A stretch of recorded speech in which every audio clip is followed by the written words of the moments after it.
প্রিয় বন্ধুরা আসসালামু আলাইকুম। শীতের দিনে খেজুরের রস খেতে আপনার অনেক ভালো লাগে, কিন্তু সেইটা কিভাবে সংরক্ষণ করা হয় আপনি কি জানেন? আর জানার পরেও যদি আপনি খান, এটা একান্তই আপনার সিদ্ধান্ত। আমাদের কাজ হচ্ছে শুধুমাত্র সচেতন করা। এই যে দেখেন, খেজুরের রস পানে মাদ্রাসা শিক্ষার্থীর মৃত্যু। আর একটা নিউজ দেখেন, কাঁচা খেজুরের রস খেয়ে এক কিশোরের মৃত্যু। তো খেজুরের রস খায়া কেন মৃত্যুবরণ করছে?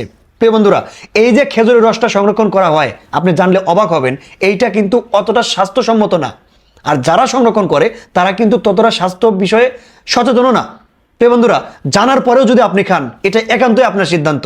এই যে খেজুরের রসটা সংরক্ষণ করছে, রাতের বেলায় যে হাড়ি পেতে দিয়ে আসতেছে, সেইখানে গিয়ে আদুর বাদুর গিয়ে চাটে, পাশাপাশি সাপ গিয়ে সেই হাড়ির মধ্যে মুখ দেয়, গিয়ে তার পর্যাপ্ত যার যতটুকুন লাগে ততটুকুন রসও খেয়ে যায়। এখন আপনি একটাবার চিন্তা করে দেখেন, আপনার খাবারে যদি সাপ এসে অর্ধেক অংশ খেয়ে যায়, বাকি অর্ধেক কি আপনি খাবেন? না না, সাপ যে শুধু খাইছে ওগ্রায় নাই। এই যে সাপ যে ওই হাড়ের মধ্যে থেকে রস খাইছে, ওইখানে তো ওর বিষ প্রয়োগ করতে পারে, বিষ থাকতে পারে, পারে কিনা? না না, কি প্রয়োজন আছে আমাদের জীবনের একটা রিস্ক, এতটা রিস্ক নেওয়ার? রস না খাইলে আমি মারা যাব? মারা যাব না তো। এই যে রসটা সংরক্ষণ করছে, যে সংরক্ষণ করছে, সে কি ততটা স্বাস্থ্যসম্মত, সচেতন না? যে কারণে প্রিয় বন্ধুরা বলতে চাই, এই খেজুরের রস থেকে বিরত থাকুন, খেজুরের রস খাওয়া থেকে বিরত থাকুন, কারণ এইটা ততটা স্বাস্থ্যসম্মত না।